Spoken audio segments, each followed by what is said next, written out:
In today's video, I am going to teach you how to create columns inside toggle blocks in Notion. If you've ever tried to organize related content under a collapsible toggle while still keeping a clean, multi-column layout, this workflow is perfect. We'll first build the content and columns out in the open.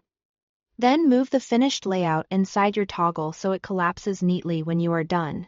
Start by typing out the text or placing the blocks you want to use in your columns outside of the toggle block. This gives you space to arrange everything without the toggle getting in the way. You can mix and match different block types, paragraphs, headings, checklists, images, or even embeds.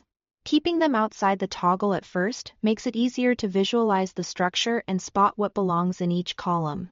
A quick tip: name or label the top of each group, so you remember which blocks should sit side by side later. Next, create your columns. Hover to the left of a block until you see the 6-dot handle.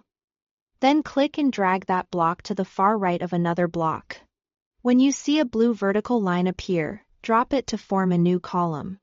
That blue line is your signal that Notion is about to create a side-by-side layout, rather than simply moving the block up or down. If you need more than 2 columns, repeat the drag to the far right of the last column until you see the blue vertical line again. You can adjust widths after they're formed by dragging the divider between columns. If anything lands in the wrong spot, press undo to quickly reset. This process works best on desktop or the web app, where drag and drop is most reliable. Once your columns look the way you want, move them inside your toggle. Select all the blocks that make up your columns.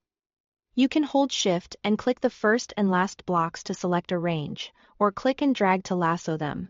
With the selection made, use the 6-dot handle to drag the entire selection over your toggle list. Wait for the blue highlight to show that you are dropping into the toggle. Then release. Your full column layout will now live inside the toggle.